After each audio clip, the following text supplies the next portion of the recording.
बिस्मिल्लाहिर्रहमानिर्रहीम। My dear students, अस्सलाम वालेकुम वरहमतुल्लाहि वबरकातुहू।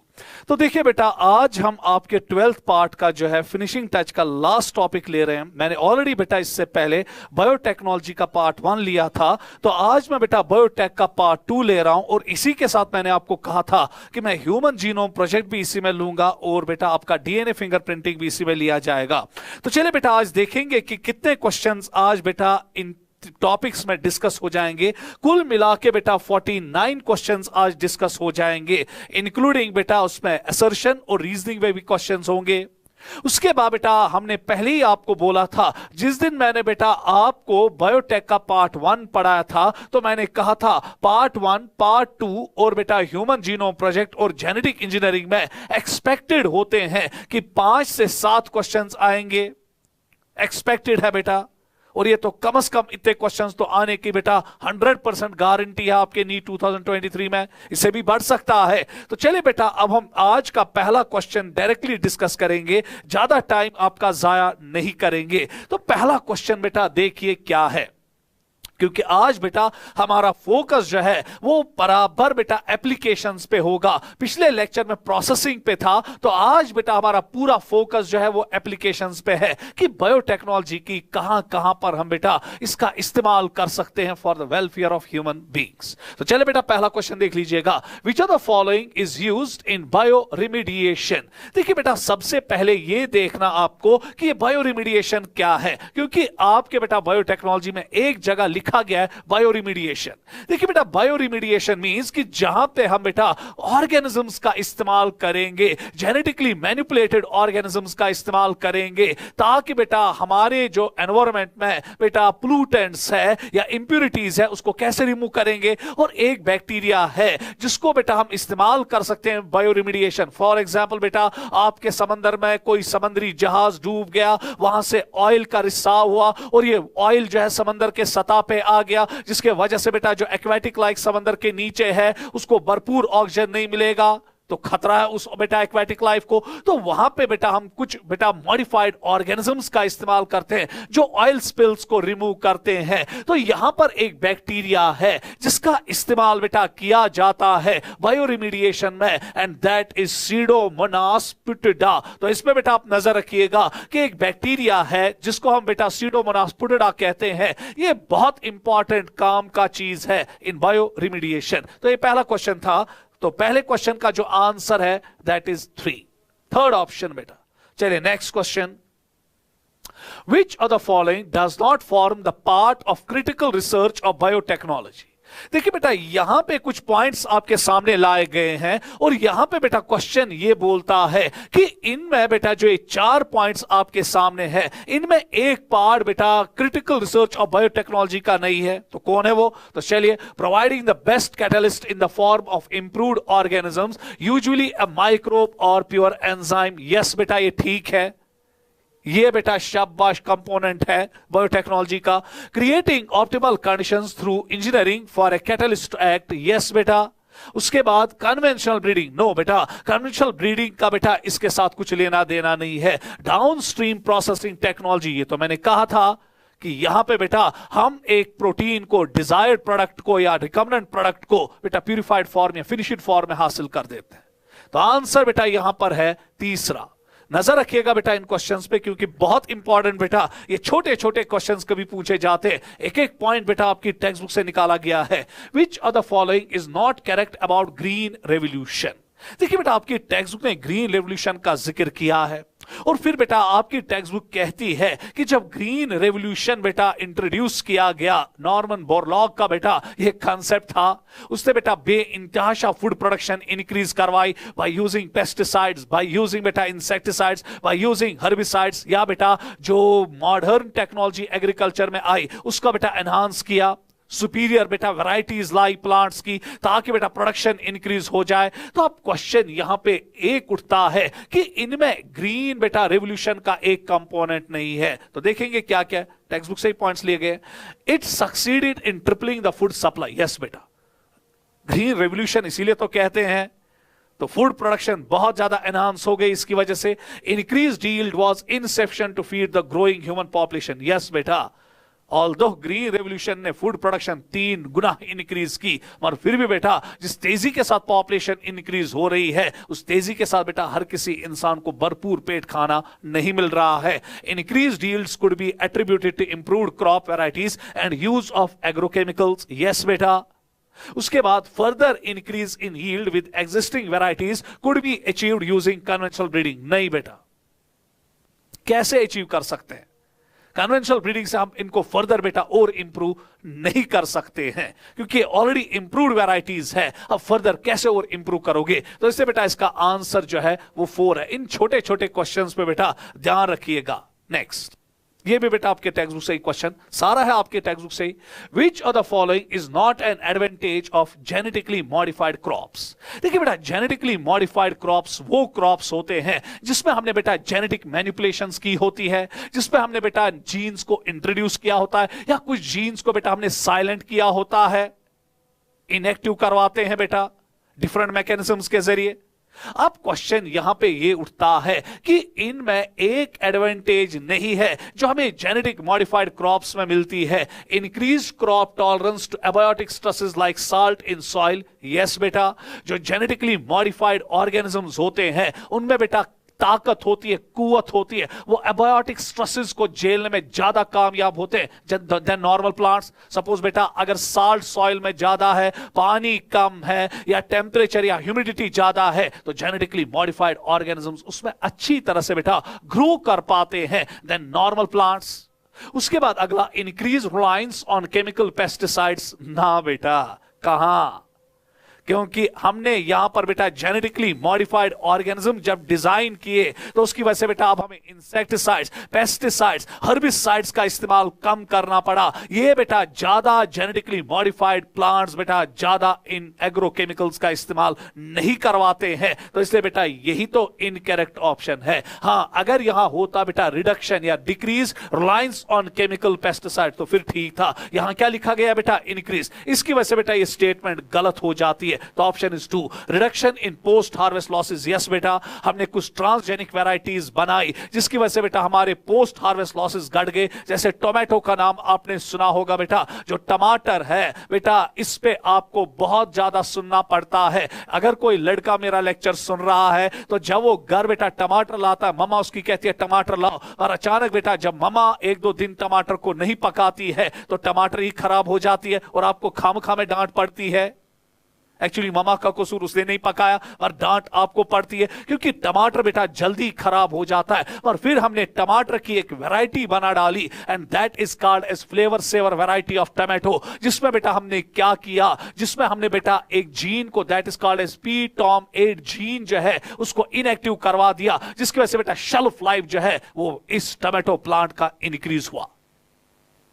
तो दैट मींस कि बेटा reduction in post harvest losses भी ठीक है, increased efficiency of mineral usage. Yes बेटा, जो जेनेटिकली मॉडिफाइड ऑर्गेनिजम्स है वो सॉइल से बेटा मिनरल्स को एफिशिएंटली इस्तेमाल करने में कामयाब हो जाते हैं। तो यहां पे तो आंसर डायरेक्टली 2 आएगा। बहुत आसान क्वेश्चन अभी तक। चलिए नेक्स्ट, मैच द फॉलोइंग। यहां पे बेटा हम कुछ चीजें मैच करने जा रहे हैं और देखना चाहते हैं कि यहां से बेटा कुछ ऑर्गेनिजम्स है, कुछ बेटा ट्रांसजेनिक है, कुछ नेचुरल ऑकरिंग ऑर्गेनिजम्स है। जैसे बेटा गोल्डन राइस, याद रखिएगा बेटा, जो एक गोल्डन राइस है जिसको हम एक और नाम देते हैं, यहां पर मैं बेटा इसको अच्छी तरह से लिखूंगा एंड दैट इज एक और कलर से यहां लिखेंगे ताकि आपको अच्छी तरह से दिखेगा, और राइजा स्टैवा, नजर बेटा बराबर रखिएगा।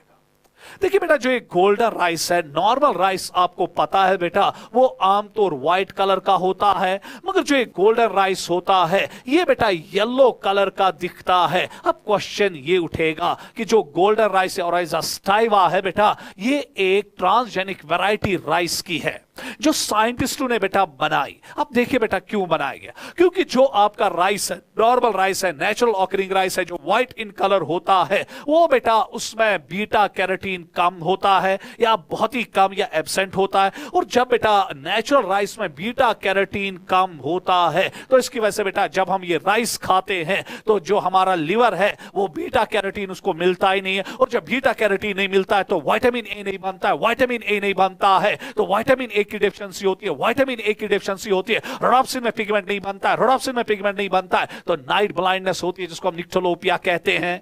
तो इसलिए बेटा साइंटिस्टों ने देखा कि जो लोग एक्सक्लूसिवली ज्यादा राइस खाते हैं, ज्यादा राइस पे डिपेंड करते हैं, और उसके बाद बेटा उनके पास और कोई फूड अवेलेबल नहीं है, गरीबी भी हो सकती है जिसकी वजह से वो बाकी चीजें नहीं खा पाते हैं, एक्सक्लूसिवली ज्यादा राइस खाते हैं, तो जिसकी वजह से उनमें विटामिन ए डेफिशिएंसी होती है, और ऐसे लोगों को बेटा नाइट ब्लाइंडनेस हो जाती है। तो फिर साइंटिस्टों ने सोचा क्यों ना हम ऐसी वैरायटी राइस की डेवलप करें जिसमें हम ये बीटा कैरोटीन जीन इंट्रोड्यूस करें, और उसके बाद जब इस राइस में बीटा कैरोटीन जीन इंट्रोड्यूस हुआ तो ये राइस बीटा कैरोटीन बनाएगा। बीटा कैरोटीन येलो कलर का होता है, इसकी वजह से राइस में येलो कलर आ जाता है। जब हम ये राइस खाते हैं बेटा, ये हमारे बेटा बॉडी में जाता है, और ये बीटा कैरोटीन हमारे लिवर में अब विटामिन ए में तब्दील होता है, फिर विटामिन ए बेटा रोडोप्सिन बनाता है, जिसकी वजह से बेटा इन लोगों को अब इस राइस को खाने से नाइट ब्लाइंडनेस नहीं होती। तो इसलिए बेटा एक बहुत बड़ी चीज थी ये गोल्डन राइस। तो इसमें बेटा हम देखेंगे अब ऑप्शन इसके साथ क्या लगेगा, लगेगा बेटा एनरिचड विद विटामिन ए। सो जो गोल्डन राइस है it is enriched with vitamin A. तो बेटा दैट मींस कि इसका मतलब हुआ पहले का सी ऑप्शन है। उसके बाद बेटा फ्लेवर सेवर, अभी मैंने आपको बोला ये बेटा टमाटो की एक वैरायटी है, शेल्फ लाइफ ऑफ टमाटो। ये शेल्फ लाइफ टमाटो का क्या करता है, इंक्रीज। तो दैट मींस कि बेटा ये ऐसी वैरायटी है फ्लेवर सेवर टमाटो की जिसका शेल्फ लाइफ बेटा नॉर्मल टमाटो से बहुत ज्यादा होता है, इसका फ्लेवर भी बहुत अच्छा रहता है, बहुत देर तक बेटा ये रहता है, जल्दी खराब नहीं हो जाता है। इसी तरह बेटा सीडोमोनास पिटुडा, अगर आप 2 को आप देखोगे तो 2 के साथ हम मैच करेंगे ए को, और 3 का देखेंगे बेटा, अभी मैंने कहा सीडोमोनास पिटुडा जो है बायोरिमिडिएशन करता है, तो बी इसके साथ लगेगा। बैसिलस thuringiensis, ये एक बेटा सॉइल बैक्टीरिया है, और जो बैसिलस thuringiensis है बेटा, इसमें आपको बेटा खास किस्म के जीन्स मिलेंगे, and those genes are called as cry genes. और ये क्राई जीन्स बेटा एक टॉक्सिन प्रोड्यूस करते हैं, and that toxin is called as Bt toxin. और जो बीटी टॉक्सिन होता है, जब कोई इंसेक्ट बेटा इसको निगल देता है तो वो बेटा मर जाता है। कैसे, अभी डिस्कस होगा। तो बैसिलस thuringiensis के साथ मैच होगा बेटा डी, तो 4 के साथ बेटा डी मैच होगा। तो देखिए कहां आपका ऑप्शन है, सी ए बी डी। तो ये रहा बेटा आपका सी ए बी डी। तो इस क्वेश्चन का क्वेश्चन नंबर 5 का जो आंसर होगा दैट इज 2। तो चले बेटा नेक्स्ट क्वेश्चन, एक एक क्वेश्चन पे बेटा नजर रखिएगा, एक एक क्वेश्चन पे बेटा नजर रखिएगा।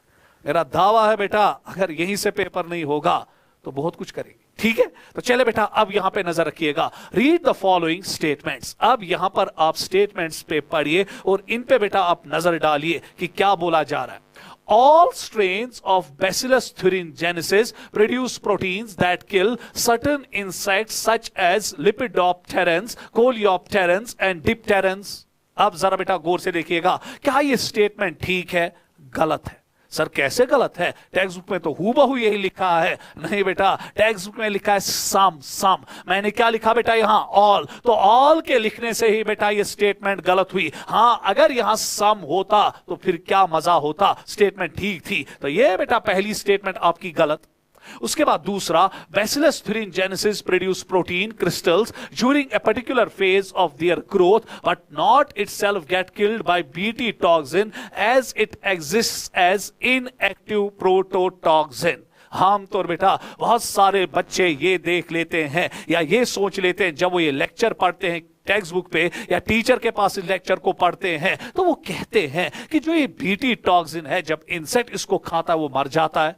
तो फिर जब इंसेक्ट इसको खुद प्रोड्यूस करता है, सॉरी बेटा जब बैक्टीरिया इसको खुद प्रोड्यूस करता है, तो बैक्टीरिया क्यों नहीं मर जाता है?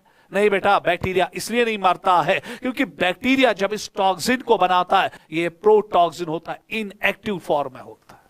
तो ये बेटा करेक्ट स्टेटमेंट 110% करेक्ट। उसके बाद बेटा अगर हम आगे की ओर देखेंगे, once insect injects the inactive protein it is converted into active form due to the acidic pH of the gut of insect. ना बेटा, ये स्टेटमेंट गलत है क्योंकि यहां पे मैंने एसिडिक लिखा है। ये बेटा जो इनएक्टिव बीटी टॉक्सिन होता है ये अल्कलाइन पीएच में एक्टिव होता है और इंसेक्ट्स का जो गट होता है वो अल्कलाइन होता है, इसलिए बेटा ये स्टेटमेंट भी गलत। हां यहां अगर अल्कलाइन होता तो फिर ठीक रहता।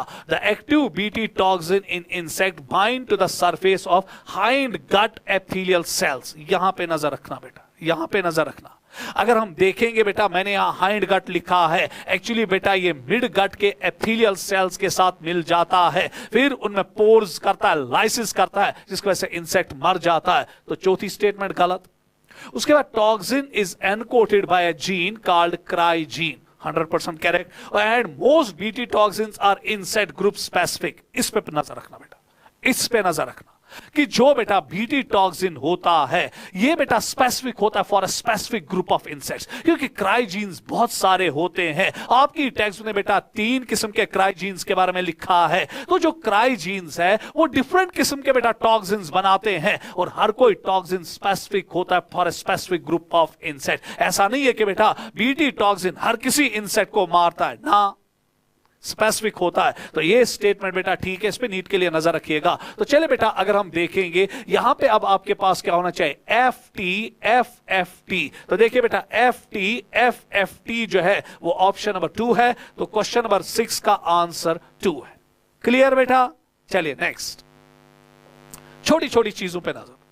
चलिए बेटा, अब यहां पे मैच द फॉलोइंग्स में हमने कुछ लाया है जिसे बेटा हमें मिस किया था इस पार्ट में, जो बेटा आपका क्राई प्रोटीन या बेटा बीटी टॉक्सिन का पार्ट है। अब जरा गौर से देखिएगा। सबसे पहले लिपिडोप्टेरन्स, लिपिडोप्टेरन को बेटा आप मैच करेंगे with tobacco bird worm and army worm. आपकी टेक्स्ट बुक में लिखा है कि जो लिपिडोप्टेरन है इसमें 2 ग्रुप ऑफ इंसेक्ट्स बेटा टेक्स्ट बुक ने मेंशन किए हैं, एक तो टैबेको बर्ड वर्म और आर्मी वर्म। तो दैट मींस कि पहले का आप ए लाएंगे। उसके बाद बेटा कोलियोप्टेरन्स, आपको पता है कि कोलियोप्टेरन्स में बेटा आपके बीटल्स आते हैं, तो दैट मींस कि 2 के साथ आप मैच ई करेंगे। उसके बाद डिप्टेरन्स में आपको पता है इसमें मॉस्किटोज और फ्लीज आते हैं, तो 3 के साथ बेटा आप डी को मैच करेंगे। Very good. Cotton ball worm जो है ये मरता है बेटा खास किस्म के बेटा जीन्स के बीटी टॉक्सिन से, that is cry 1AC and cry 2AB। तो दैट मींस कि बेटा इस पे आप नजर रखिएगा कि 4th के साथ आप मैच करेंगे ए को, और कॉर्न बॉरर जो है वो क्राई 1AB के साथ बेटा जुड़ा होता है, इसी के बेटा बीटी टॉक्सिन से फना हो जाता है। सो दैट मींस कि आपका आंसर होना चाहिए AED।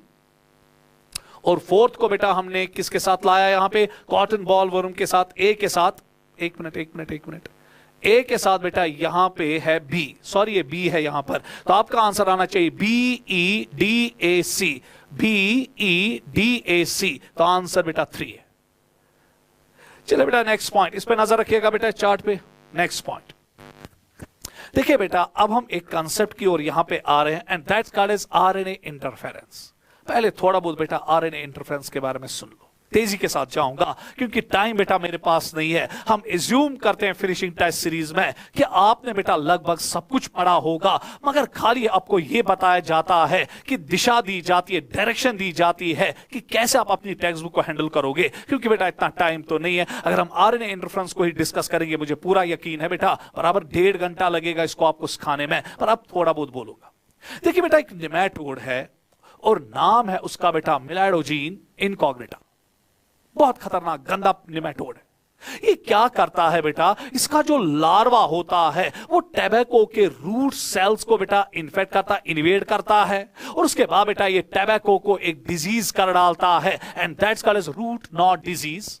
अब जब ये टैबेको प्लांट को रूट नॉट डिजीज, ये पैरासाइट, ये नेमेटोड कर देता है, तो इसकी वजह से बेटा टैबेको प्लांट की प्रोडक्शन बहुत कम हो जाती है, टैबेको प्लांट फना हो जाता है, क्योंकि उसका वेस्क्यूलर कैम्बियम जो है वो बेटा अब काम नहीं कर पाता है, जिसकी वजह से बेटा अब मिनरल्स का जो बेटा मूवमेंट है वो गड़ जाता है, पानी का जो मूवमेंट है वो गड़ जाता है इस प्लांट में, तो इसकी वजह से बेटा प्लांट फना।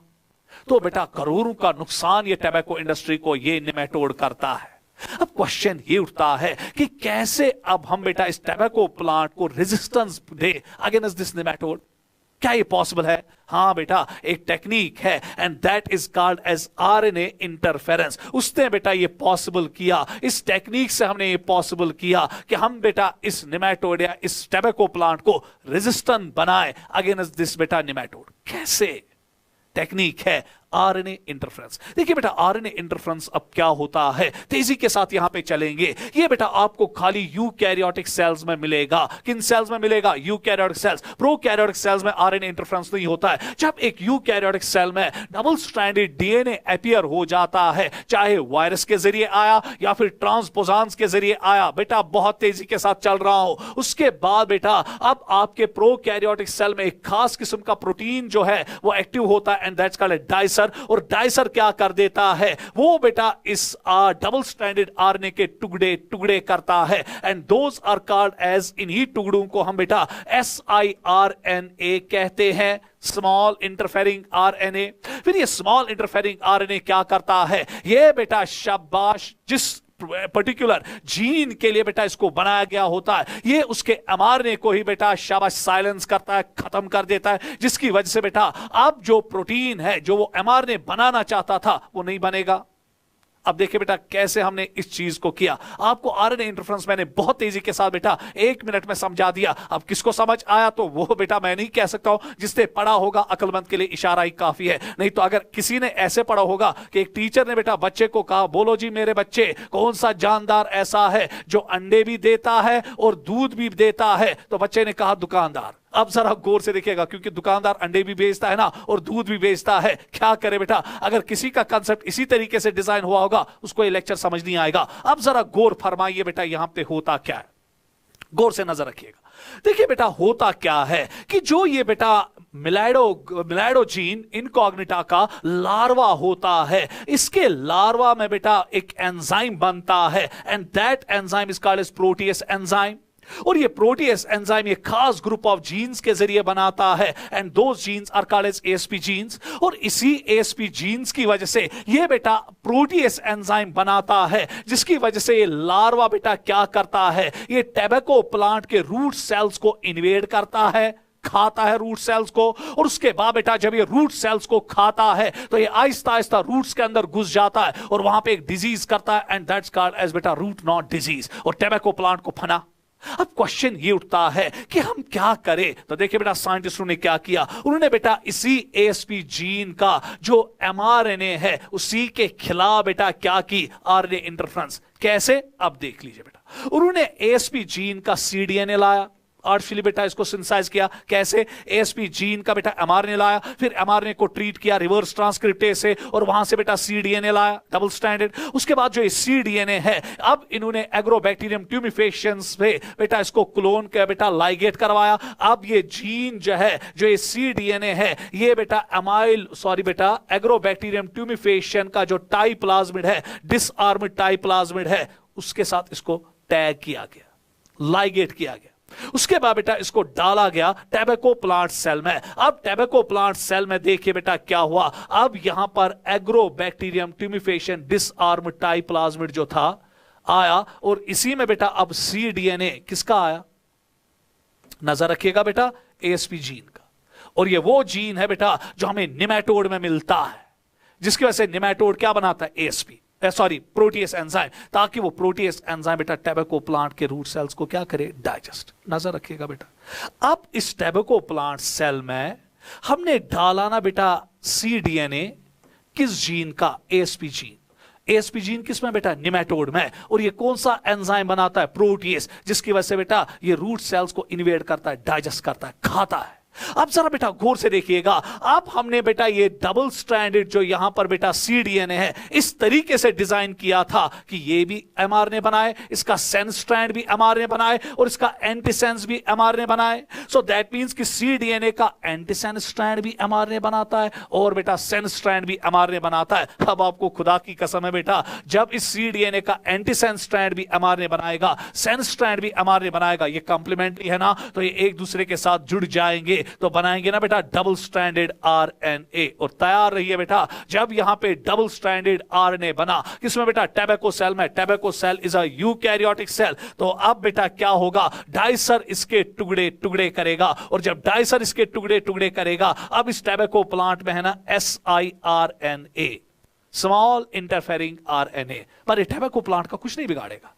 अब देखिए होगा क्या, जब बेटा अब लार्वा एमाई का इस निमेटोड का इन्वेड करेगा रूट सेल्स को। आपको अल्लाह की कसम है, हमने root cells of tobacco plant में बारूद बिछा के रखा है ना, in the form of siRNA। अब बेटा क्या करेगा, जब लार्वा रूट सेल्स को खाएगा, साइटोप्लाज्म को भी खाएगा, ये siRNA को भी अंदर ले जाएगा, और जब ये siRNA को अंदर ले जाएगा, अब इसकी बेटा लार्वा के सेल्स में siRNA जाएगा। आप देखे बेटा ये निमेटोड की सेल्स है, अब यहां पर बेटा ये निमेटोड का ASP जीन है, और ये बेटा अब ASP जीन क्या बनाएगा, mRNA। मगर बेटा अब इसकी बॉडी में आ चुके हैं ना बेटा siRNA, वो किसके खिलाफ बन चुका है बेटा, इस mRNA के खिलाफ। ये siRNA mRNA के साथ जुड़ेगा, लेमेंस लैंग्वेज में कह रहा हूं, तो ये mRNA के टुकड़े टुकड़े करेगा। हाँ बेटा, जब mRNA के टुकड़े टुकड़े हो गए, प्रोटीएस एंजाइम नहीं बनेगा, प्रोटीएस एंजाइम नहीं बनेगा, अब ये लार्वा बेटा टैबेको प्लांट को इन्वेड नहीं कर सकता है। और जब लार्वा टैबेको प्लांट को इन्वेड नहीं कर सकता है, आई ना टैबेको प्लांट को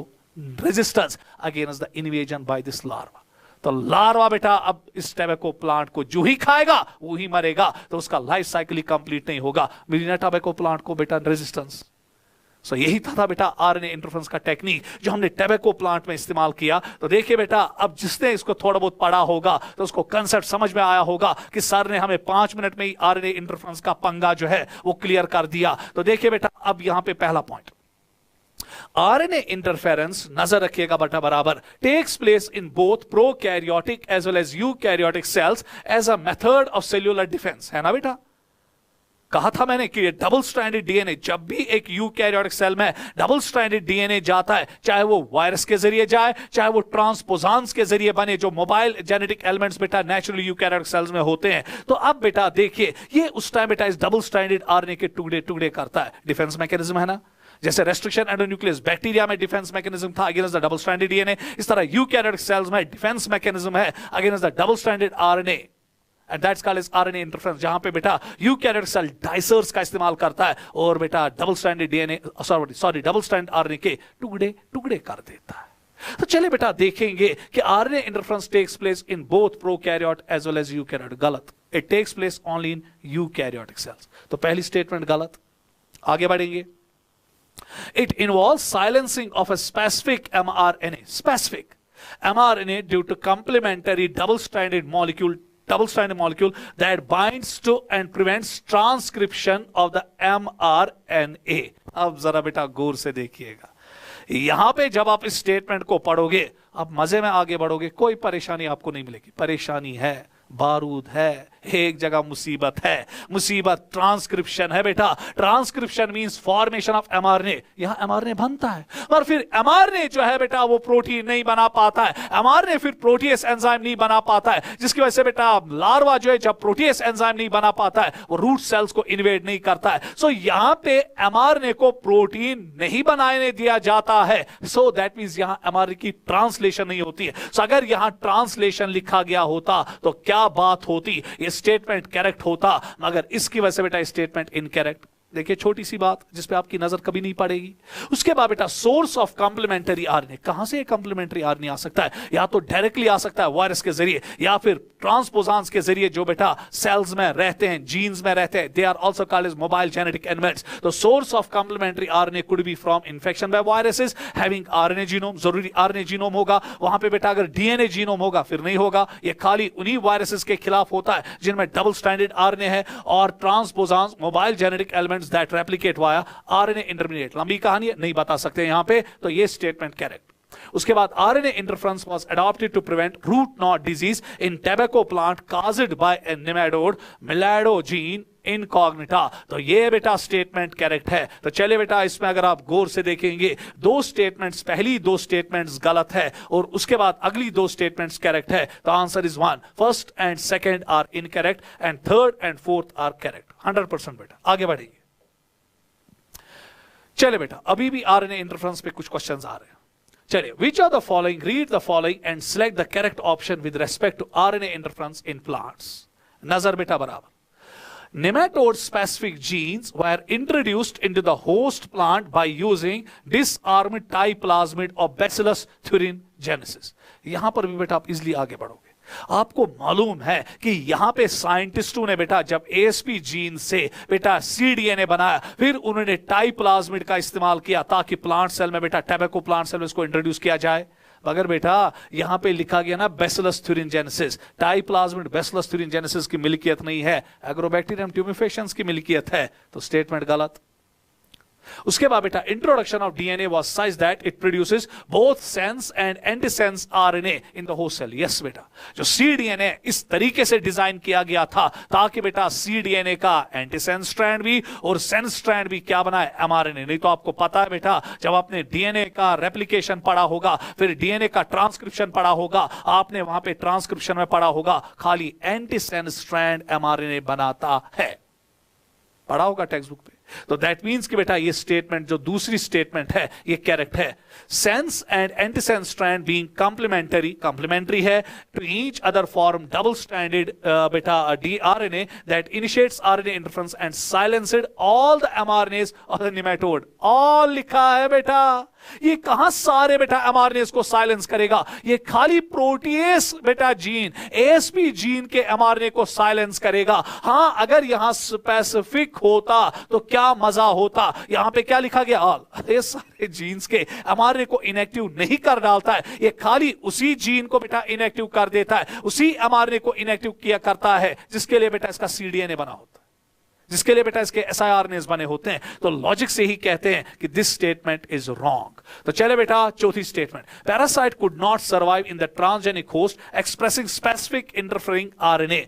यस बेटा, तो इसका मतलब हुआ इसमें ऑप्शन आएगा FT। तो ढूंढिए बेटा FT कहां पर है, दूसरा ऑप्शन आपका FT है। आगे बढ़ेंगे, चलिए नेक्स्ट क्वेश्चन नंबर 10। अब देखिए बेटा हम थेरापेटिक्स की ओर भाग रहे हैं। पहले हमने बेटा जेनेटिकली मॉडिफाइड प्लांट्स की ओर दौड़ा, अब बेटा हम थेरापेटिक्स की ड्रग्स की ओर, मेडिसिन की ओर आगे बढ़ेंगे जो बेटा हमें बायोटेक्नोलॉजी के जरिए बनाए। नजर रखिएगा बेटा, at present dash recombinant therapeutics have been approved from for human use all over the world. तो बेटा याद रखिएगा 30। उसके बाद बेटा in India dash of these are presently being marketed. तो आंसर आएगा 12। बेटा नीट में 12 आया है, 30 अभी तक नहीं आया, इसलिए इस पे नजर रखिएगा। तो आंसर इज बेटा 3। तो क्वेश्चन नंबर 10 का जो ऑप्शन है बेटा वो 3 है। चले बेटा नेक्स्ट क्वेश्चन, व्हाई इंसुलिन। बेटा देखिए आपका टेक्स्ट बुक जो है, नजर रखिएगा बेटा, कभी कभी आपका टेक्स्ट बुक क्वेश्चन पूछता है, और जब आपका टेक्स्ट बुक क्वेश्चन पूछता है, क्योंकि मैंने रिप्रोडक्शन में भी बेटा आपको बोला था, अगर आपको याद होगा, रिप्रोडक्शन में एक जगह टेक्स्ट बुक ने लिखा था can you differentiate spermatogenesis from oogenesis, और 2022 में बेटा क्वेश्चन आया था उसके मतलब। इसी तरह क्वेश्चन आपकी टेक्स्ट बुक लिखती है कि इंसुलिन क्यों नहीं हम ऑरली देते हैं पेशेंट्स को, क्योंकि आपने देखा होगा बेटा, क्योंकि डायबिटिक पेशेंट जो आमतौर है जिनमें टाइप 1 डायबिटीज होती है, वो इंसुलिन शॉट्स लेते हैं, वो भी सबक्यूटेनियस टिश्यू में, स्किन में, वेन में नहीं। इंसुलिन टेबलेट्स नहीं होते हैं, क्यों नहीं होते हैं बेटा, वही तो आपकी टेक्स्ट बुक कहती है। अब देखिए बेटा, why insulin is not administered orally to a diabetic patient. बेटा डायबिटिक पेशेंट को इंसुलिन क्यों नहीं मुंह से टेबलेट के जरिए देते हो। देखिए बेटा पहला option, it will lead to sudden decrease in blood sugar, it will affect the digestive activity, it is a peptide and can be easily digested by enzyme and all of these. हाँ बेटा, क्योंकि एक नया ही question आपके लिए है, text book पे सब कुछ नहीं लिखा गया, टेक्स्ट बुक ने खाली क्वेश्चन किया, आंसर तो देना पड़ेगा ना बेटा। क्वेश्चन पूछा, आंसर दे दो, क्योंकि हो सकता है बेटा नीट में यहीं पे एग्जामिनर का कलम रुके और आपके बेटा जोली में नीट का क्वेश्चन ये दे। इसलिए बेटा हर किसी चीज पे नजर रखो, छोटी छोटी चीजों पे नजर रखो बेटा। तो देखिए बेटा यहां पे अब आएगा, it is a peptide and can be easily digested by enzyme. देखिए बेटा इंसुलिन क्यों नहीं हम देते इन द फॉर्म ऑफ टेबलेट्स, क्योंकि बेटा आपने पढ़ा है, अभी हमने तो 11th पार्ट नहीं, आज 12th पार्ट बेटा कंप्लीट होगा, परसों से इंशाल्लाह हम 11th पार्ट की ओर रुजू करेंगे। तो एज प्रॉमिस मैंने आपको कहा था कि पहले 12th पार्ट ही कंप्लीट करेंगे, और इंशाल्लाह बेटा अल्लाह ने चाहा तो आज ही कंप्लीट हो जाएगा। अब जरा गौर कीजिएगा, जो ये बेटा आपका इंसुलिन है, पेप्टाइड, जो ही आप इसको बेटा पेट में ले जाओगे, डाइजेस्टिव सिस्टम जो आपके एंजाइम्स बेटा स्टोमक में है, इंटेस्टाइन्स में, वो उसको डाइजेस्ट करेंगे और काम तमाम। इसीलिए बेटा इसको हम ऑरली नहीं दे सकते। बाकी it will affect the digestive activity, no बेटा। It will lead to sudden decrease in, no बेटा। Answer is it's a peptide and can be easily digested by enzyme. इस पॉइंट पे नजर रखिएगा बेटा। Next question, question number 12, Which of the following is not correct with respect to genetically engineered insulin? पिछले साल बेटा question आया था। अब पहले मुझे बेटा 1 मिनट दीजिएगा ताकि मैं आपको बता दूं कि एक कंपनी थी बेटा, इल्ली लिल्ली कंपनी, ये अमेरिकन कंपनी है। 1983 में इन्होंने एक मिराकल कर दिया, मैं तो मिराकल ही कहूंगा बेटा, क्योंकि इन्होंने कुछ ऐसा किया जो नामुमकिन लगता था। इन्होंने एक ऐसे बैक्टीरिया से बेटा इंसुलिन बनाया जिसका बेटा दूर दूर तक कोई ताल्लुक इंसुलिन के साथ नहीं है, and that bacteria is called as E coli. और इससे बराबर इन्होंने बेटा ह्यूमन इंसुलिन बनाया और इसको हम एक नाम देते हैं Humulin. How it is possible बेटा कि जिस ऑर्गेनिज्म में इंसुलिन का बनाने का दूर दूर तक कोई ताल्लुक नहीं है, इन्होंने वो पॉसिबल किया। देखिए बेटा कंसेप्ट क्या था, इन्होंने क्या किया, इन्होंने बेटा बीटा सेल्स जो बेटा आपको पता है हमारे पेनिक्रियाज में होते हैं, वहां से बेटा एक जीन निकाला, insulin gene.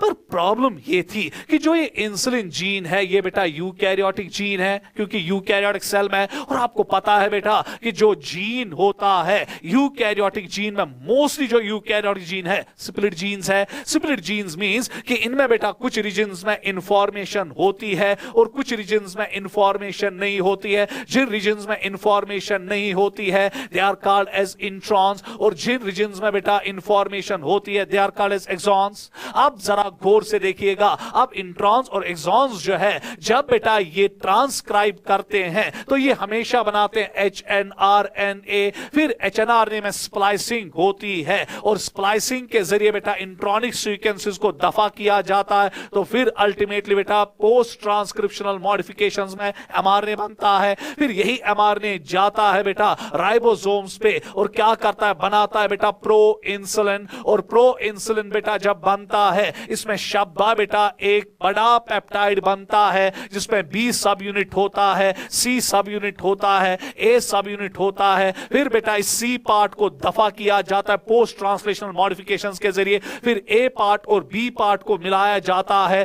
Bye 2 disulphide bonds और इंसुलिन वजूद में आ जाता है। अब जरा बेटा गौर से देखिएगा, दो कंस्ट्रेंट्स थे, दो मुसीबतें थी अगर आपको ई कोलाई में बेटा ह्यूमन इंसुलिन बनाना था। पहली मुसीबत ये कि आप एक यूकैरियोटिक जीन को, जो स्प्लिट जीन है, आप उसको कभी भी प्रोकैरियोटिक सेल में नहीं ला सकते हो। क्यों? क्योंकि जो ही आपने बेटा एक यूकैरियोटिक स्प्लिट जीन को प्रोकैरियोटिक सेल में लाया तो प्रोकैरियोटिक सेल में बेटा क्या होगा कि ये वहां HNRNA बनाएगा और HNRNA फिर mRNA में तब्दीली नहीं होगा, क्योंकि प्रोकैरियोट्स के पास बेटा स्प्लाइसिंग मैकेनिज्म्स नहीं होते, उनके पास स्प्लाइसोसोम्स नहीं होते। तो लॉजिक्स यही कहते हैं कि ई कोलाई में ये वुजबूट की तरह रहेगा एज HNRNA और कभी इंसुलिन नहीं बनाएगा। उसके बाद दूसरा कंस्ट्रेंट ये कि अगर अब बेटा इंसुलिन बनेगा भी किसी बाय हुक और क्रुक, इन किसमें बेटा ई कोलाई, मगर जब इंसुलिन बनता है वो कभी भी बेटा एक्टिव फॉर्म में नहीं बनता है, वो प्रो इंसुलिन बनता है जो एक ही लॉन्ग ट्रांसक्रिप्ट पेप्टाइड यूनिट का बना होता है B, C and A। Prokaryotic cell बेटा C पेप्टाइड को बाहर नहीं निकाल सकते क्योंकि उनमें पोस्ट ट्रांसलेशन मॉडिफिकेशंस के कोई मैकेनिज्म ही नहीं है with respect to pro insulin. फिर क्या किया बेटा इस एली लिली कंपनी के साइंटिस्टों ने, इन्होंने कैसे एक नामुमकिन सी चीज को बेटा मुमकिन बनाया। गौर से देखिएगा बेटा क्या किया, दिमाग क्या था इनका। तो इन्होंने बेटा क्या किया, इन्होंने बेटा डायरेक्टली इंसुलिन का mRNA लाया, डायरेक्टली तगड़ा। बस बेटा 1 घंटे का कंसर्ट 5 मिनट में दे रहे हैं तेजी के साथ। उसके बाद बेटा जब इन्होंने mRNA लाया, इस mRNA में कोडान्स है ना फॉर B पेप्टाइड, कोडान्स है ना फॉर C पेप्टाइड, कोडान्स है ना फॉर A पेप्टाइड, मगर हमें क्या चाहिए बेटा B और A।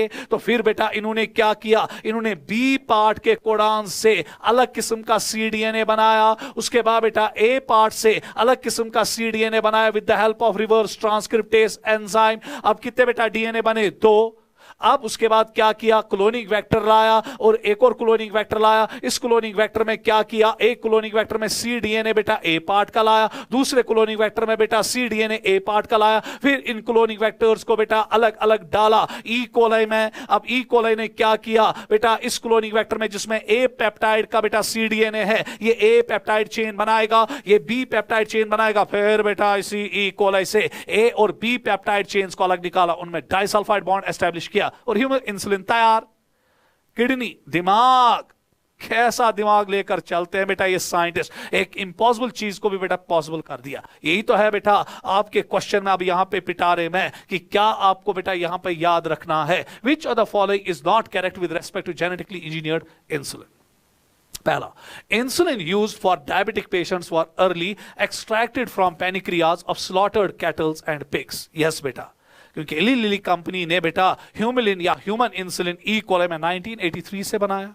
अब 1983 से पहले भी डायबिटिक पेशेंट्स थे, वो कैसे बेटा जी पाते थे? उस टाइम बेटा हम पैनिक्रियाज से बेटा जो स्लॉटर्ड कैटल ज़बह खानों में हम पिग्स और कैटल्स के पैनिक्रियाज से इंसुलिन निकालते थे, फिर उसी इंसुलिन को प्रोसेस करके बेटा मार्केटिंग की जाती थी और ह्यूमन बींग्स को दिया जाता। मगर इनका एक पंगा था, उसका नॉन ह्यूमन इंसुलिन। कुछ पेशेंट्स में बेटा इसमें एलर्जिक रिएक्शंस भी होती थी। Non human insulin produces allergic reactions in some patients.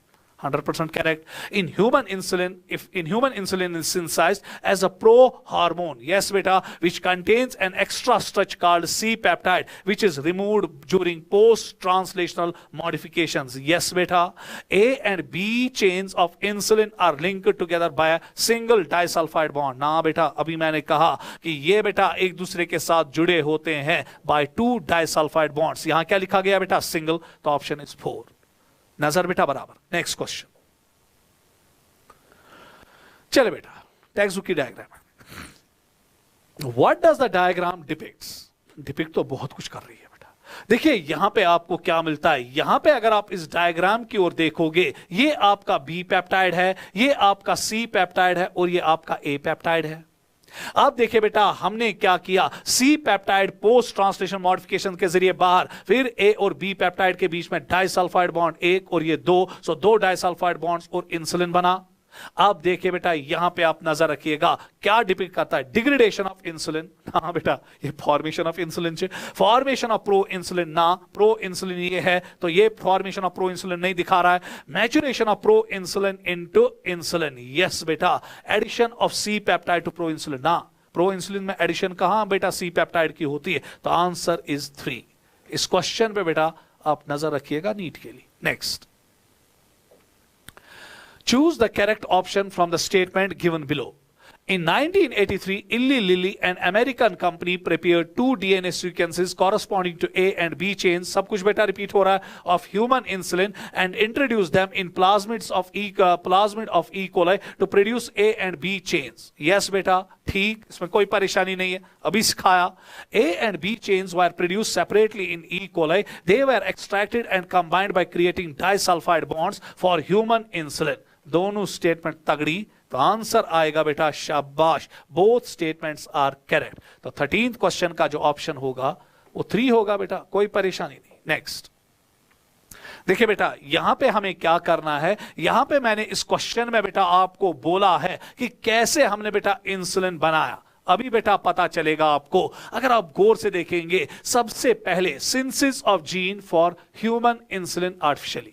Options पढ़ लीजिए बेटा, culture recombinant E coli in bioreactors, purification of Humulin, insertion of synthetic human insulin gene into the plasmid, introduction of recombinant plasmid into the E coli, extraction of recombinant gene product from E coli. देखिए बेटा आपको sequence में जो मैंने बोला वही sequence में लाना है। Synthesis of gene from human insulin, ये पहला स्टेप था ना बेटा, पहला स्टेप था। उसके बाद बेटा सो दैट मींस कि पहले आएगा 1, ये बेटा पहला स्टेप। उसके बाद आप देखेंगे कल्चरिंग नहीं, insertion of synthetic insulin gene into the plasmid, introduction of recombinant plasmid into E coli, extraction insertion of synthetic human gene in plasmid. So that means ये दूसरा स्टेप था। तो दूसरे में बेटा आएगा 4। सो पहला 1 के बाद बेटा 4 देख लीजिएगा। अगर आप देखेंगे बेटा 1 के बाद 4 यहीं पे आता है, अगर अच्छा बच्चा होगा वो फिर नहीं देखेगा। हाँ अगर 1 के बाद और जगह 4 आ रहा है तो फिर रुकेगा। तो ऑप्शन बेटा आपका 3 आएगा। देख लेना जो मैंने सीक्वेंस दी थी वही आंसर है, क्योंकि कभी कभी टाइम बचाने के लिए देखिए बेटा क्या करना चाहिए, डेलिबरेटली मैंने यहां पर ऐसा किया था। 1 के बाद क्या आ रहा है 4। सो आप देखेंगे 1 के बाद यहां 1 है, यहां 1 है, तो ये बेटा तजुब है। 1 के बाद क्या आना चाहिए 4। 1 के बाद बेटा फिर 4 किसी जगह नहीं आ रहा है, बस बेटा रुको यहीं पे, आंसर यही, क्योंकि सीक्वेंस तो चेंज नहीं करेगा ना एग्जामिनर। तो बेटा आंसर इज 3, तो इससे आपका टाइम भी बचा। Next, the first clinical gene therapy की ओर भाग रहे। The first clinical gene therapy was given in 1990 to a 4-year-old girl with which of the following enzyme deficiency? देखिए बेटा अब यहां पे नजर रखिएगा। देखिए जो जीन थेरेपी होती है आमतौर इसके बारे में भी बच्चों को बहुत ज्यादा गलत ख्याल होता है। वो कहते हैं कि हम जीन थेरेपी जो है वहां पे क्या करते हैं कि हम किसी सेल में क्लोनिंग वेक्टर इंट्रोड्यूस करेंगे along with the desired gene, जिसकी वजह से डिफेक्टिव जीन हम रिप्लेस करेंगे अब with new gene, functional gene, तो डिजीज खत्म नहीं बेटा। एक्चुअली देखिए होना क्या चाहिए, जब आप बेटा जीन थेरेपी करते हैं कोशिश यही होनी चाहिए कि ये जीन हर किसी सेल में जाना चाहिए, पर कैसे पॉसिबल है? मुझे कोई जेनेटिक डिसऑर्डर इस टाइम है, अब आप मुझे एक सेल में बेटा जीन इंट्रोड्यूस करोगे, फंक्शनल जीन, और कहोगे सदाम सर बस अब आप ठीक हो गए, अब आपको कोई बीमारी नहीं है। कहां ठीक हुआ बेटा, आपने जीन एक सेल में इंट्रोड्यूस किया और जो ही ये सेल खत्म मैं भी खत्म, डिजीज और एक्सप्रेस। सो दैट मीन्स कुछ ऐसा होना चाहिए था कि जिसकी वजह से हम बेटा ये जीन टारगेट करें किसी सेल में, उसके बाद ये आहिस्ता आहिस्ता हर किसी सेल में जाए। Not possible. पॉसिबल एक टाइम है अगर ये आप अर्ली एम्ब्रियोनिक स्टेजेस में करेंगे जीन थेरेपी। इससे बेटा अगर आपको जीन थेरेपी को परमानेंट क्योर पे लेना पड़ेगा तो आपको बेटा इसको अर्ली एम्ब्रियोनिक स्टेजेस में ही करना पड़ेगा। अगर आप अर्ली एम्ब्रियोनिक स्टेज में आप करोगे, सपोज बेटा 8 सेल स्टेज पे करोगे, 16 सेल स्टेज पे, या 2 सेल या 3 सेल या 4 सेल स्टेज पे करोगे, क्योंकि बेटा आप कहोगे सर आपने 3 सेल भी कहा, हमें बेटा 3 सेल स्टेज भी आती है, हमारे बहुत कम देर के लिए रहती है, क्योंकि गलती निकालने के लिए बहुत सारे लोग बेटा खड़ा होते हैं। अब जरा गौर से यहां पर देखिएगा कि जब हम देखते हैं बेटा अगर अर्ली एम्ब्रियोनिक लाइफ में हम बेटा इसको इंट्रोड्यूस करेंगे तो इसके बेटा तमाम सेल्स में जाने के चांसेस क्या लगेंगे? ज्यादा। तो कुछ सेल्स हमारी बॉडी में ऐसी भी है ना बेटा जो मल्टीप्लाई कंटिन्यूअसली कर देती है और इसकी डेफिशिएंसी फिर हमें कभी नहीं होगी। पर अब क्वेश्चन उठेगा सर अर्ली एम्ब्रियोनिक लाइफ में मुझे कहां पता चलेगा इसको ये जेनेटिक डिसऑर्डर है कि नहीं? पेडिग्री। अगर किसी फैमिली में बेटा कोई डिजीज रन कर रही है, अब खदशा है कि मां बाप में कोई प्रॉब्लम है, अब बच्चे में भी आएगा, तो हम बेटा उनका इन विट्रो फर्टिलाइजेशन करवाएंगे और बेटा अर्ली एम्ब्रियोनिक लाइफ में जीन थेरेपी करेंगे और बेटा परमानेंट क्योर के तौर पे ये बच्चा जो है विदाउट एनी जेनेटिक डिसऑर्डर पैदा हो जाएगा। हाँ बेटा वो लंबी कहानी है। अब हम यहां पर देखेंगे कि पहली जीन थेरेपी जो है वो एडेनोसिन डीएमाइनेज के लिए की गई, इसी एंजाइम के लिए, और ये एंजाइम क्रूशियल है for normal functioning of immune system. इस पर नजर रखिएगा बेटा। सो हमारे क्रोमोसोम 20 पे एडीए जीन होता है और वो एडीए जीन क्या करता है, वो हमारे लिए बेटा एडेनोसिन डीएमाइनेज एंजाइम बनाता है, जिसकी वजह से बेटा हमारा इम्यून सिस्टम जो है वो बेटा बहुत ज्यादा स्ट्रांग बनता है, एक्टिव रहता है। अगर ये एंजाइम की डेफिशिएंसी होती है तो हमारा इम्यून सिस्टम नॉर्मली फंक्शन नहीं करता है, तो हमें मल्टीपल इंफेक्शंस, रिकरेंट इंफेक्शंस होते हैं ऐसे बच्चों को और आमतौर मर जाते हैं। तो आंसर इज बेटा 2। ये याद रखना बेटा, it's very, this enzyme is very crucial for शाबाश बेटा normal functioning of immune system. Select the treatment method which could be permanent cure for ADA deficiency. अभी मैंने कहा बेटा enzyme replacement ये permanent cure नहीं है. Infusion of genetically engineered lymphocytes having functional cDNA of ADA gene by using disarmed retrovirus as cloning vector after 10 years of age. मैंने कहा early embryonic life, permanent cure मांग रहा है ना। उसके बाद बोन मैरो ट्रांसप्लांट ना। Functional ADA cDNA gene isolated from marrow cells producing ADA gene into the cells at early embryonic stages. Early embryonic stages आया, this is the permanent cure and this is the answer. Next question. अब देखिए बेटा यहां पे एक question आपके सामने आ रहा है, गौर से देखिएगा। इससे पहले एक क्वेश्चन था मेरे ख्याल से, नहीं चलिए। Which of the following is not correct with respect to PCR? PCR polymerase chain reaction routinely used to detect HIV in suspected patient, AIDS patient. Yes. Low concentration पे भी बेटा अर्ली डायग्नोज में ये मदद करता है, क्योंकि अगर वायरस का बेटा जीनोम बहुत कम क्वांटिटी में होगा, ये हम उसको एम्पलीफाई कर सकते हैं और इजिली डायग्नोज कर सकते हैं। Used to detect the mutations in genes in suspected cancer patients. Yes. Antigen antibody interaction based test, नहीं, it's not ELISA. ELISA is antigen antibody based test. It's not ELISA. Powerful technique to identify genetic disorders. Yes. The answer is 3.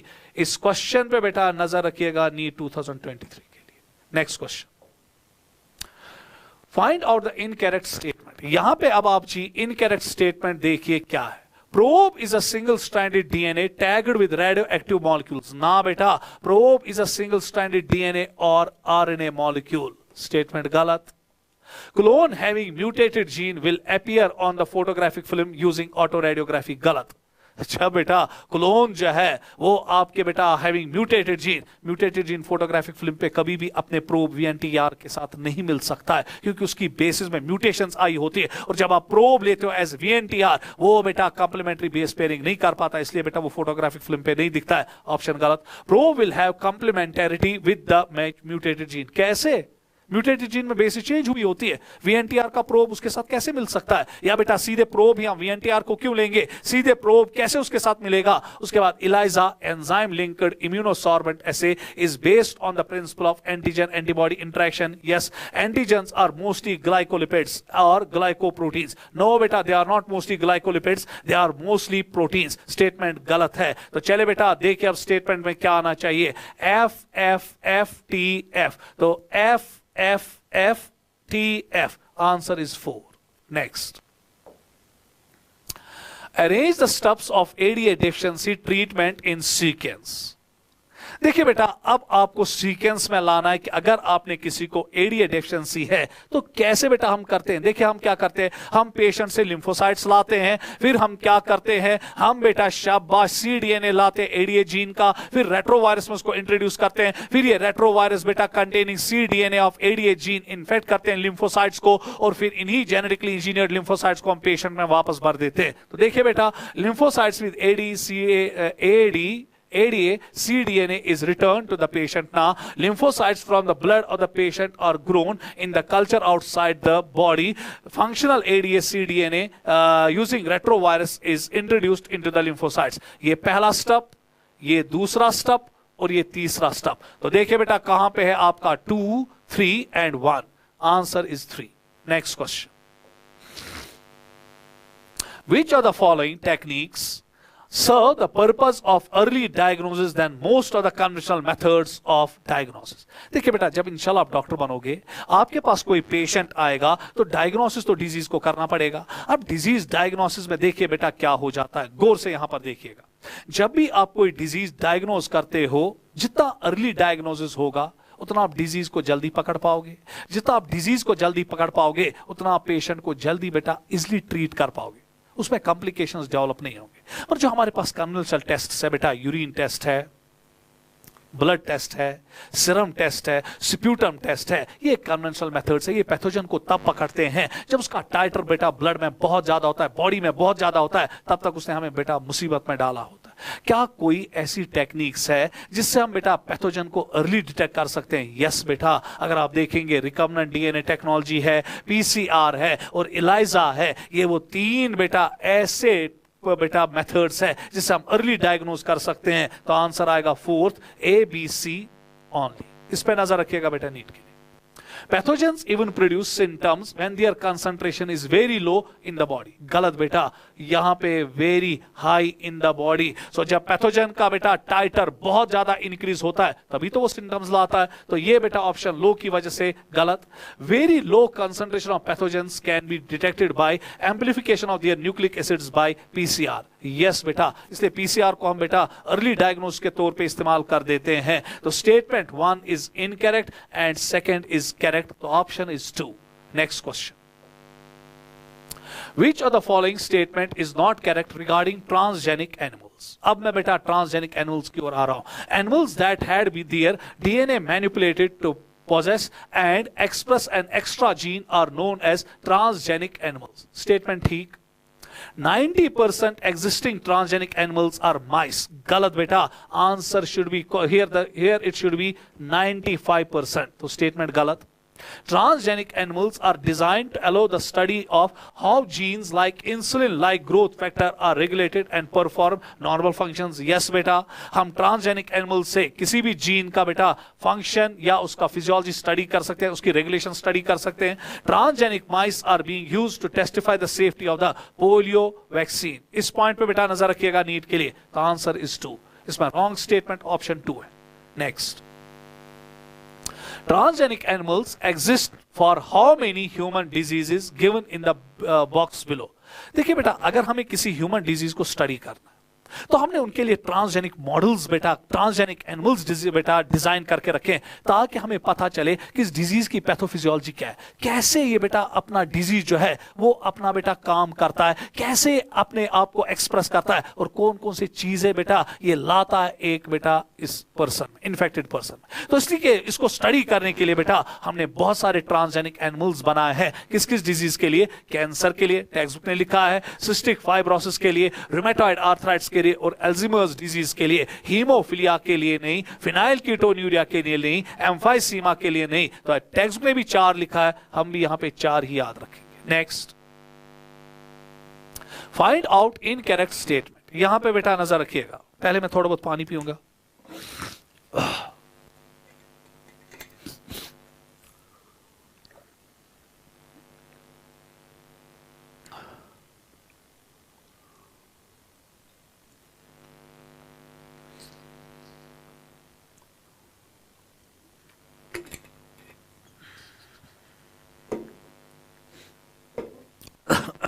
चले बेटा, find out the incorrect statement.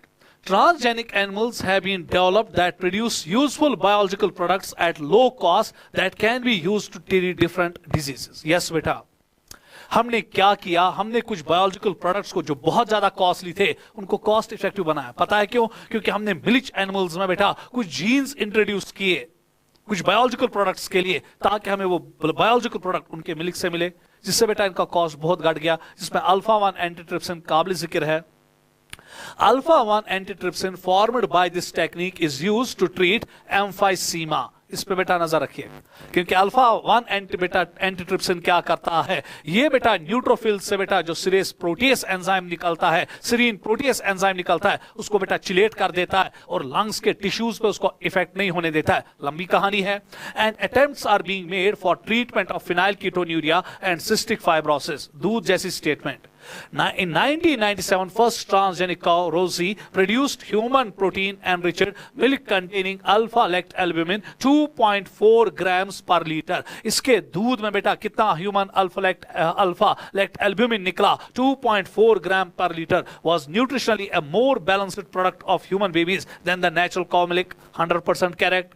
For chemical safety testing, transgenic animals are made less sensitive. ना बेटा less नहीं, they are made more sensitive. तो more की वजह से, less की वजह से ये स्टेटमेंट यहां पे गलत है। तो आंसर इज बेटा 4। तो देखिए बेटा एग्जामिनर कहां पे कभी परख सकता है आपको कि जब भी बेटा हमें केमिकल सेफ्टी टेस्टिंग करनी होती है, हमें ट्रांसजेनिक एनिमल्स को बनाना पड़ता है more sensitive to that for that toxic substance, more, ताकि हमें अच्छी तरह से इसका असर पता चले। अगर लेस सेंसिटिव होगा तो असर कहां पता चलेगा? तो इसलिए बेटा यहां पे मैंने लेस लिखा था, तो लेस की वजह से स्टेटमेंट गलत। नजर रखिएगा कहां से एग्जामिनर पकड़ सकता है। चलिए next question. If you create a GM crop, अगर आप अब जेनेटिकली मॉडिफाइड क्रॉप बनाना चाहते हो, इस क्रॉप में आप बेटा जेनेटिक मैनिपुलेशन करना चाहते हो, क्या बेटा अपनी मर्जी से करोगे? नहीं। एक कम्युनिटी बेटा इंडिया में है, साइंटिफिक कम्युनिटी, जिससे आपको बेटा पहले परमिशन लेना पड़ेगा, and that is genetic engineering approval community. बेटा अब इसको हम जेनेटिक इंजीनियरिंग अप्रेजल कम्युनिटी कहते हैं, मगर आप बेटा फिलहाल यही याद रखेंगे, genetic engineering approval community. Next, there are estimated dash A varieties of rice in India and B documented varieties of basmati are grown in India. बोलिए A कितना है और B कितना है? A बेटा 2 लाख है, 2 लाख वैरायटीज बेटा राइस की आपको इंडिया में मिलेगी, और there are 27 documented varieties of basmati rice. 27 तो नीट में आया बेटा। नेक्स्ट क्वेश्चन, और इत्तेफाकन 27th क्वेश्चन भी था। In 1997, an American company got patent rights on basmati rice through the European Patent and Trade Office mark. ना बेटा, स्टेटमेंट गलत है, नॉट यूरोपियन, यूएस पेटेंट। ठीक, तो ये बेटा गलत, यहां पे यूएस होना चाहिए, यहां पे ईयू है, यूरोपियन, एक्चुअली बेटा यूनाइटेड स्टेट पेटेंट है। उसके बाद बेटा Indian basmati was crossed with semi dwarf varieties and claimed as an invention और a novelty by this company. Yes बेटा ठीक है। Several attempts were made to get the patent of traditional herbal medicines, for example turmeric and neem, by foreign companies. ये भी ठीक। तो चले बेटा अब यहां पर देखिएगा, पहली स्टेटमेंट जो है वो गलत है और दूसरी और तीसरी स्टेटमेंट करेक्ट करेक्ट है, तो आंसर इज 2। नेक्स्ट क्वेश्चन,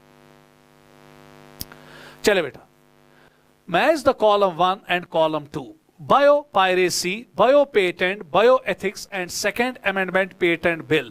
देखिए बेटा, बायोपायरेसी मींस शाबाश use of bio resources by organisation without prior authorisation from people concern. Bio patent means right granted for biological entity. जब भी हम कोई बेटा इन्वेंशन करते हैं फिर हम उसका पेटेंट लेते हैं ताकि इस इन्वेंशन को और कोई इस्तेमाल ना कर सके, ताकि इसको कोई एक्सप्लॉइट ना कर सके। Bio ethics means set of standards used to regulate activities in relation to biological world. और सेकंड अमेंडमेंट में सीधे आएगा patent terms, emergency provisions and research and development initiatives. इसको स्ट्रेंथन किया गया बेटा बायो पेटेंट लॉज को सेकंड अमेंडमेंट पेटेंट बिल में, जो इंडिया के पार्लियामेंट में बेटा पास हुआ है। अब जरा गौर से देखिएगा, ए के साथ बेटा 1 के साथ सी है, 2 के साथ अगर आप गौर से देखेंगे, सॉरी बेटा ए के साथ बी है या 1 के साथ बी है, 2 के साथ अगर आप देखेंगे सी है, तो देखिए बेटा बी सी कहां पर है, तो बी सी यहां पर है, तो ऑप्शन इज 3। ज्यादा फिर नहीं ढूंढना होता है।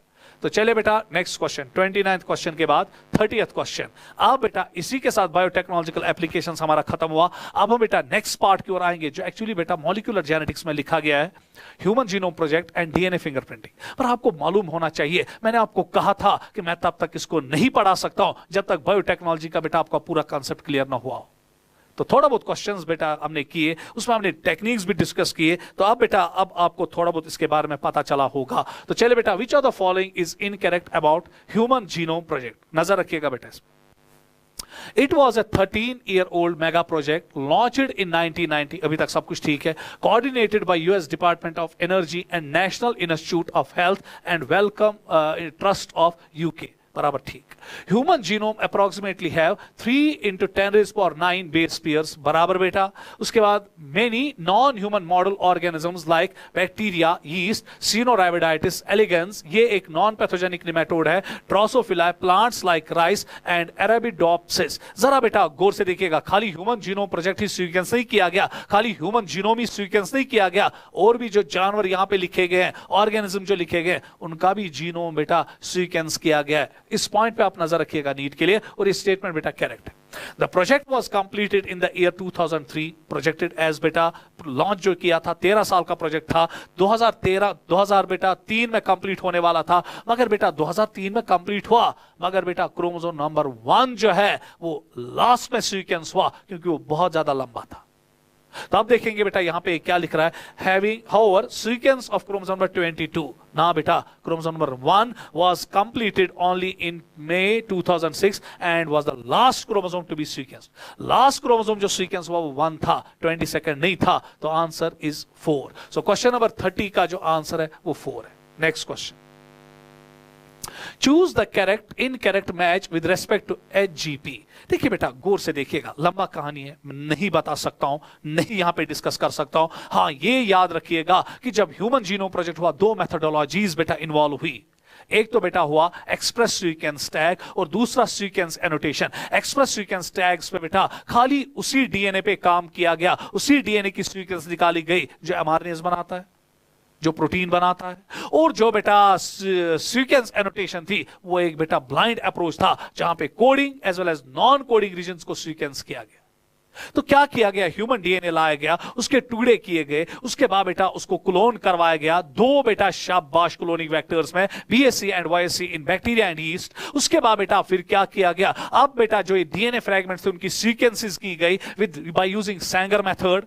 कैसे नहीं बता सकता हूं। उसके बाद बेटा जब सैंगर मेथड से हमने सीक्वेंसेस की, उसके बाद बेटा इन फ्रैगमेंट्स को मिलाना था ना, तो ओवरलैपिंग से मिलाया गया। फिर बेटा ओवरलैपिंग के जरिए हमने बेटा इन डीएनए सेगमेंट्स को मिलाया, फ्रैगमेंट्स को मिलाया। अब बेटा इन डीएनए को अपना अपना क्रोमोसोम असाइन करना था ना, तो इनको क्रोमोसोम असाइन किया गया mainly on the basis of repetitive DNA and restriction site. So gene mapping के जरिए बेटा हर किसी क्रोमोसोम को अपना अपना डीएनए दिया गया। सिंपली जीन मैपिंग में क्या किया गया, एक तो बेटा वहां पे काम किया गया रेस्ट्रिक्शन साइट्स पे, और काम किया गया बेटा VNTRs पे, क्योंकि हर किसी डीएनए का, हर किसी क्रोमोसोम का जो डीएनए उसका अपना अपना रेस्ट्रिक्शन साइट्स है, और अपने अपने बेटा variable number of time repeats होते हैं। तो उसी के बुनियाद पे बेटा फिर हर किसी क्रोमोसोम का अपना अपना डीएनए जो है वो असाइन किया गया। बस छोटा सा बोला, बस इतना ही याद रखना है। चले, express sequence tags involves identifying all the genes that are expressed as RNA. ठीक बेटा, इसमें कोई शक शुबा नहीं। उसके बाद sequence annotation involves a blind approach of simply sequencing both coding region and non coding sequences, then assigning different regions with functions. ठीक, for sequencing the total DNA from a cell is isolated and converted into random fragments of smaller sizes by using restriction endonuclease, अभी बोला। उसके बाद the principle of automatic sequencing of DNA and protein were discovered by Kary Mullis. No बेटा, हमने DNA के जो sequencing है वो एक मेथड से बेटा हम करते हैं, and that's called Sanger method. Nobel prize winner है बेटा सैंगर, तो इसे बेटा यहां पे आना चाहिए था सैंगर मेथड। इसको बेटा आप नीट 2023 के लिए याद रखेंगे। इसलिए बेटा मैंने यहां पे डेलिबरेटली कैरी मिल्स लाया ताकि आपको यह पता चले कि सीक्वेंसिंग हम सैंगर मेथड से करते हैं। तो ऑप्शन इज 4, नजर रखिएगा बेटा इसमें। Next question, in human genome project human genes were cloned in bacteria. एक तो बैक्टीरिया में क्लोन हो गए और यीस्ट में क्लोन हो गए बाय यूजिंग फॉलोइंग वेक्टर्स। याद रखिएगा बेटा, ह्यूमन जीनोम प्रोजेक्ट में नीट में आया 2 क्लोनिंग वेक्टर्स का इस्तेमाल हुआ। एक बेटा बीएससी जिसने ह्यूमन जीन्स को क्लोन करवाया बेटा मोस्टली ई कोलाई में, एंड अनदर इज वाईएससी जिसने ह्यूमन जीन्स को क्लोन करवाया, मल्टीप्लाई करवाया कहां पे बेटा, वाई बेटा यीस्ट में। तो this is BAC bacterial artificial chromosome and YAC yeast artificial chromosome. The answer is 3। Next question बेटा, special computer based programs were developed which help in arrangement of sequences based on overlapping regions present in them, बोला मैंने अभी। उसके बाद बेटा correct statement है, DNA was assigned to each chromosome, DNA was assigned to each chromosome using information based on polymorphism of restriction endonuclease recognition sites and some repetitive DNA sequences known as mini satellites, जिनको हम वीएनटीआरस भी कहते हैं। ये भी ठीक। इन 2 points पे बेटा नीट के लिए नजर रखेगा। सो दोनों स्टेटमेंट्स करेक्ट है, the answer is both are correct. Next question, चले बेटा, read the following statements. Total number of gene estimated by human genome project is 30,000। Yes बेटा। Containing 3164.7 million base pairs. Yes बेटा। Out of which 2% genome less than 2%, less पे यहां नजर रखना, than 2% genome codes for proteins. ठीक statement. Function of over 50% of the genome discovered is unknown, बराबर ठीक। Chromosome 1 has most jeans, इस पे नजर रखना बेटा, सबसे ज्यादा जीन्स आपके क्रोमोसोम नंबर 1 पे है 2968 and Y has the fewest 231, ये स्टेटमेंट भी ठीक। डिस्ट्रोफिन जीन, इस पे नजर रखना, जेकेसीटी में आया है, नीट में नहीं आया। Dystrophin gene located on X chromosome is the longest human gene having 2.4 million basis, इस पे भी नीट के लिए नजर। नियरली 1.4 मिलियन बेटा बेसिस, जगह ऐसी है जहां पे हमें मिलता है single nucleotide polymorphism occur in human genome, ये भी ठीक है। सो बेटा 14 लाख जगह यहां हमारे बेटा जीनोम में ऐसे मिले जहां पे एक सिंगल न्यूक्लियोटाइड बेस में बेटा डिफरेंस होती है, और उन्हीं को बेटा हम कभी कभी सिनिफ्स भी कहते हैं या एसएनपीज भी कहते हैं, single nucleotide polymorphism. How many statements are correct? सारी स्टेटमेंट्स करेक्ट है, तो आंसर इज 4। नजर रखिएगा बेटा इन तमाम चीजों पे। Question number 35, repetitive sequences of DNA are non coding regions. 100% जहां पर भी आपको रिपीटेटिव सीक्वेंसेस मिलेंगे, रिपीटेटिव सीक्वेंसेस मींस चाहे बेटा अगर आप ऐसे देखेंगे adenine adenine adenine adenine adenine adenine, ऐसे adenine cytosine adenine adenine cytosine adenine adenine cytosine adenine adenine cytosine adenine, so that means कि बेटा अगर बेसिस बार बार रिपीट हो रही है तो एट दैट टाइम बेटा we call it repetitive DNA. बहुत लंबा कांसेप्ट है बेटा, कैसे सिखाऊं इस टाइम। इस टाइम हम भागम भाग में है, 4x4 गाड़ी चल रही है, तो यहां पर तो बेटा हमें बराबर जिसको 15 दिन लगते हैं पढ़ने में पूरा बेटा 1-2-1.5 घंटे में कंप्लीट करना है। यहां पे आपको एज्यूम करना है कि आपको सब कुछ पता है, इसलिए हम भी उसी तरीके से जा रहे हैं ताकि आपको यह पता चले कि टेक्स्ट बुक में कैसे कैसे क्वेश्चंस बेटा बिल्ट अप हो जाएंगे नीट के लिए। Repetitive sequences of DNA are non coding regions 100% and they shed light on chromosome structure, शाबाश, डायनेमिक्स एंड एवोल्यूशन। इस पे नजर रखना बेटा। देखिए जो ये रिपीटेटिव डीएनएस होते हैं ना बेटा, इनको हम बेटा वीएनटीआरस भी कहते हैं या सैटेलाइट डीएनए भी कहते हैं जब हम इनको सेपरेट करते हैं।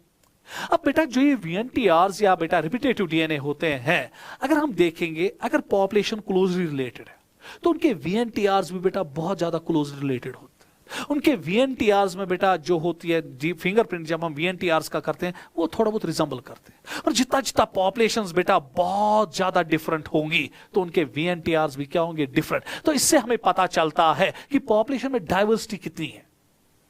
सपोज अगर हम नीग्रो लोगों को देखेंगे और अपने आप लोग देखेंगे, हम में बेटा शाबाश वीएनटीआरस में डिफरेंसेस क्या होंगी, ज्यादा। अगर हम कश्मीरी लोगों को देखेंगे, हम में वीएनटीआरस के डिफरेंसेस क्या होंगी, कम। इससे बेटा हमें पता चलता है कि एवोल्यूशन जो है या बेटा डाइवर्सिफिकेशन इस पॉपुलेशन की कितनी है, डायनेमिक्स कितनी इस पॉपुलेशन की है, तो ये ठीक। SNPs और SNPs revolutionize the process of finding chromosomal locations for disease associated sequences and tracing human history। 100% correct. कैसे नहीं बता पाएंगे, लंबी कहानी है। तो यहां पर बेटा दोनों स्टेटमेंट्स करेक्ट है। Next question. अब हम बेटा डीएनए फिंगरप्रिंटिंग की ओर आ रहे हैं। देखिए बेटा डीएनए फिंगरप्रिंटिंग की जो बेसिस है, जो एलेक्स जेफरी ने दिए, जिसके लिए उसको बेटा नोबेल प्राइज भी दिया गया, तो इसने क्या किया, इसने बेटा अगर हम पूरे डीएनए को बेटा शाबाश उसका फिंगरप्रिंट ले तो बेटा इंपॉसिबल है, क्योंकि हमारे जीनोम में 3 × 10⁹ बेस पेयर्स है। और दूसरा पंगा ये कि 99.9% डीएनए जो है वो हर किसी इंसान में सेम है। तो अब अगर काम करेंगे 0.1% पे जो हर किसी इंसान में डिफरेंट है, तो उसमें भी बेटा 3 × 10⁶ बेस पेयर्स होते हैं। यह भी मुश्किल बेटा स्टडी करना है।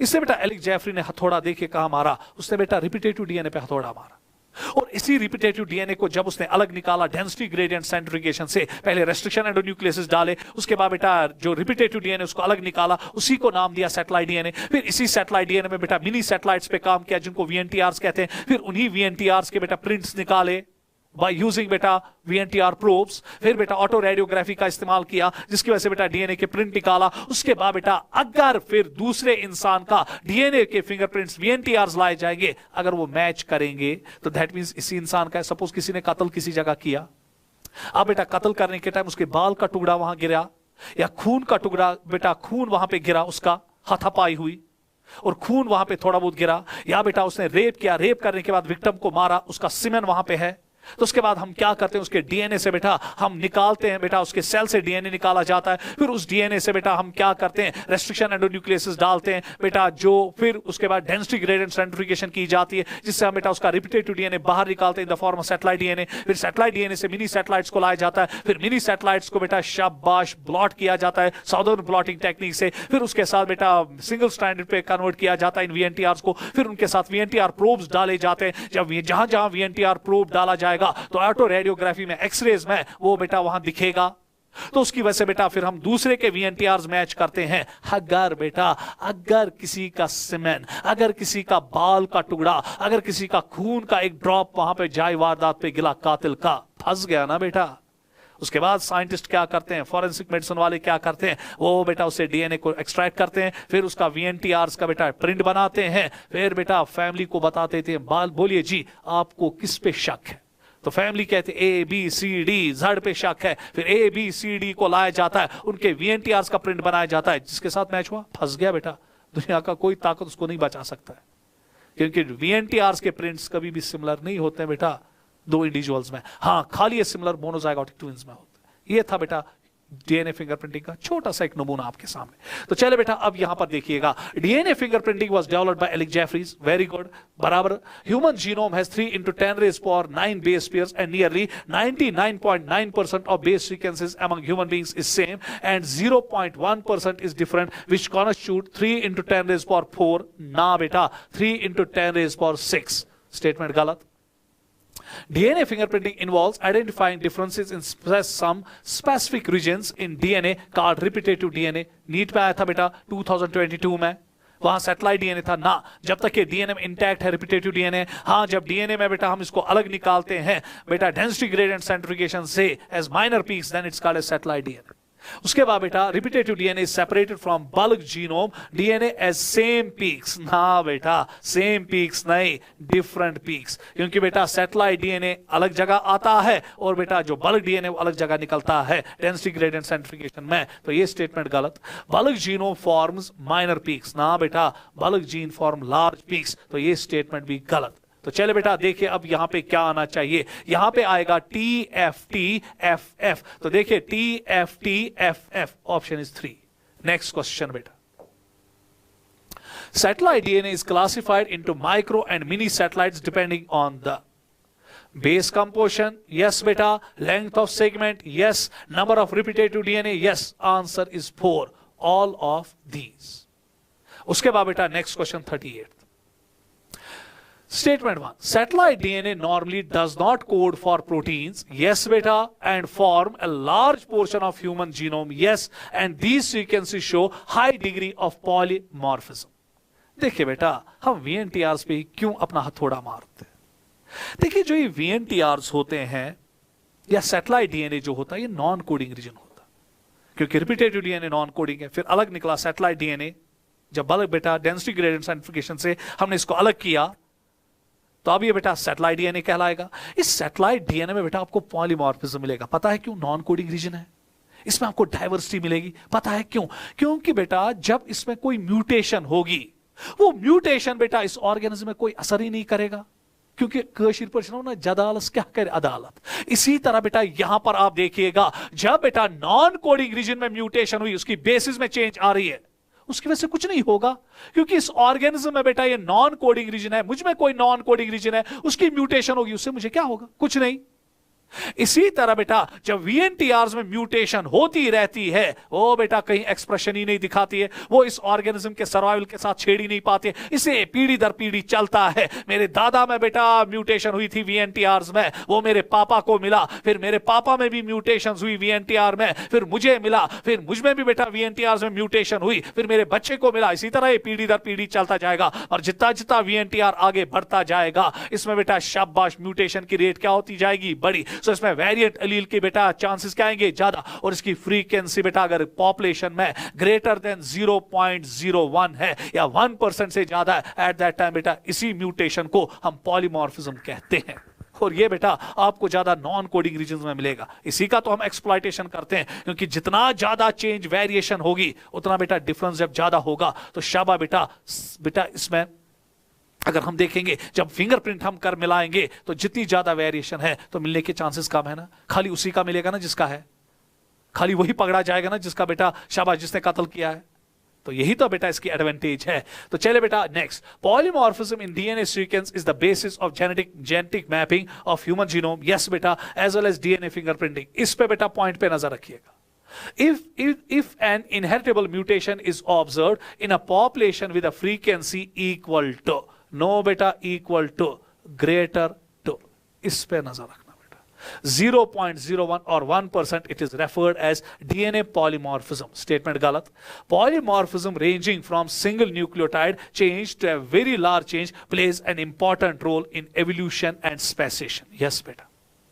तो दैट मीन्स कि बेटा ये स्टेटमेंट भी करेक्ट है। तो अगर आप देखेंगे यहां पे ऑप्शन होना चाहिए TTFT। तो देखो बेटा TTFT यहां पे ऑप्शन नंबर 3 नहीं बता पा रहे हैं बेटा ज्यादा, क्योंकि अगर एक एक लाइन को देख लेंगे फिर तो ये बेटा 10-10 मिनट खाएगा।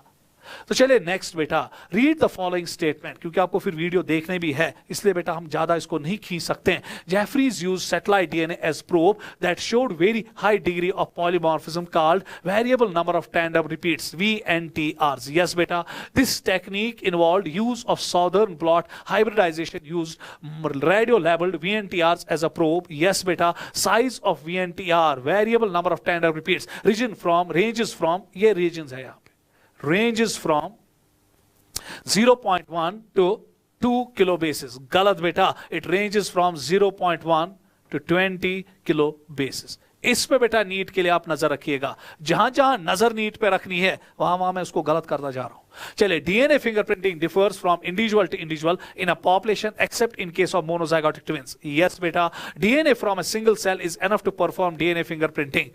यस बेटा। अब ये कहता how many statements are correct? 1 2 3 4। तो आंसर इज 2। तो क्वेश्चन नंबर 39 का जो आंसर है वो 2 है। नेक्स्ट क्वेश्चन बेटा, arrange the following steps of DNA fingerprinting in sequence. यहां पे बेटा क्वेश्चन मुझे बोल रहा है कि अरेंज करो कि सीक्वेंस इसकी क्या है। तो चले बेटा अब हम देखेंगे यहां सीक्वेंस क्या है।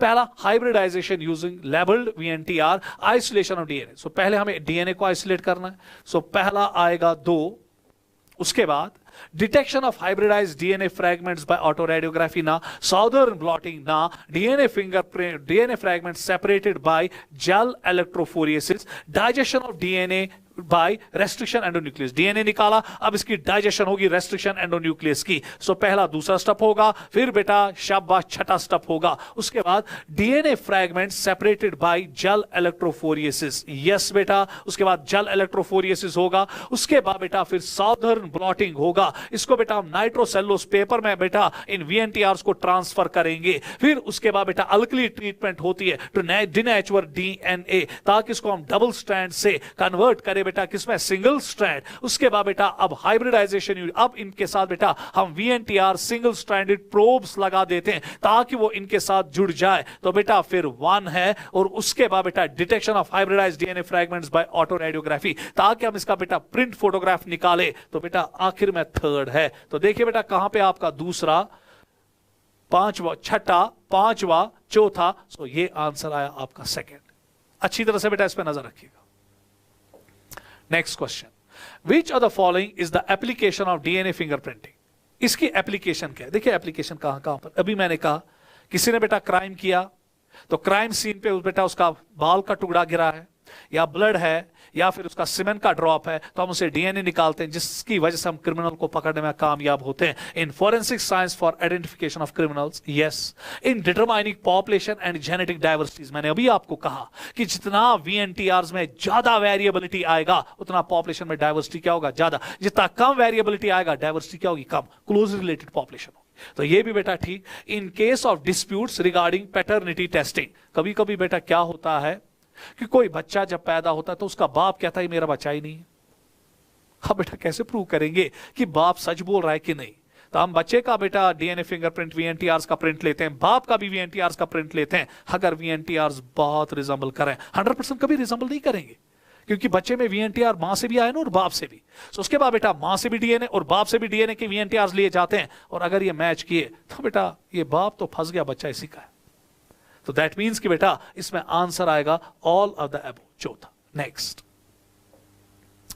चले बेटा यहां पे अब आपको पता चलेगा कि सर हमें क्या बोलना चाहते हैं। Analyse the DNA fingerprinting and choose the correct option.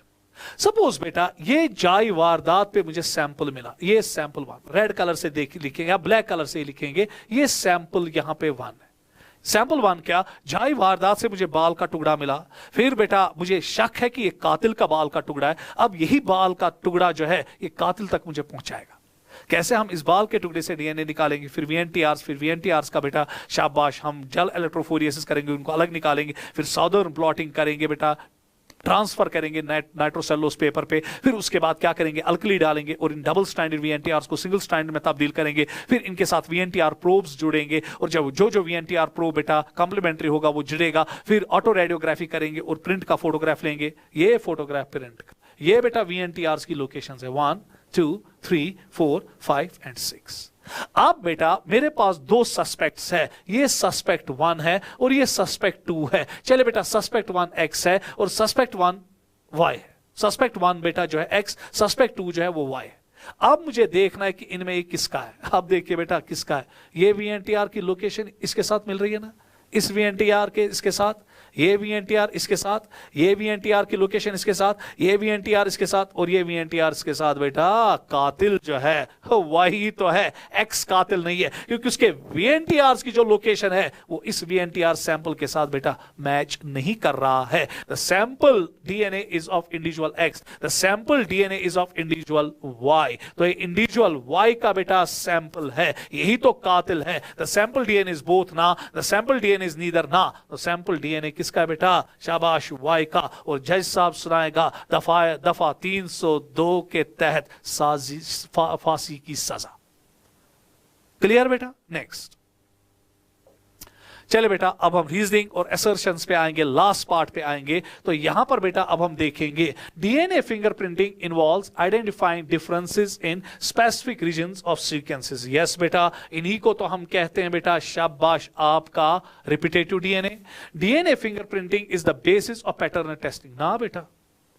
अगर ये बोलता कि यहां पर जो ये रिपीटेटिव डीएनए इसके वीएनटीआर जो है, वीएनटीआर डिफरेंट होते हैं डिफरेंट इंडिविजुअल्स, तो बेटा जचता ना, तो इसलिए दोनों स्टेटमेंट्स करेक्ट है, मगर बेटा जो रीजन है वो असर्शन को सपोर्ट नहीं कर रहा है।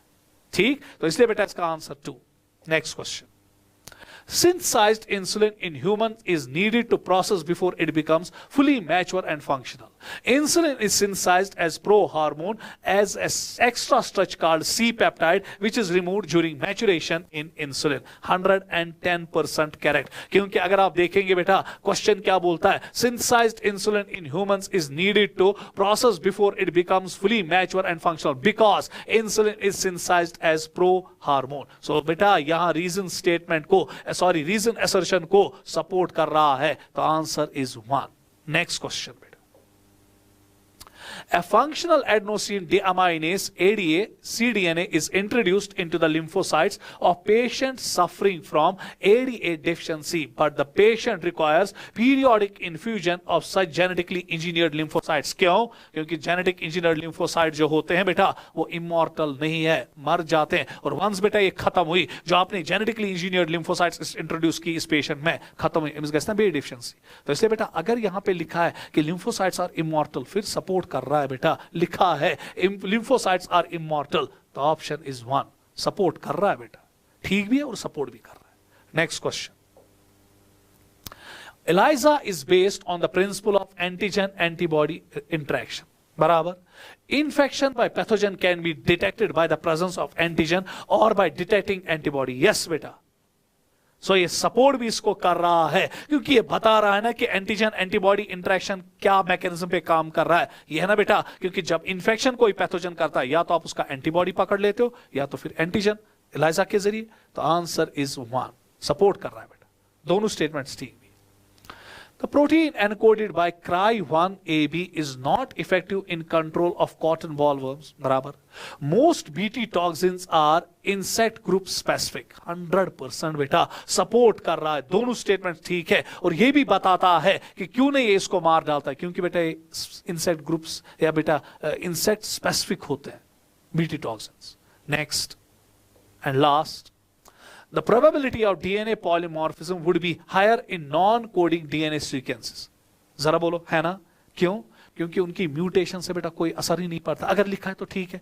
Mutations in these sequences may not have any immediate effect in an individual reproductive ability. 100% correct, support कर रहा है बेटा।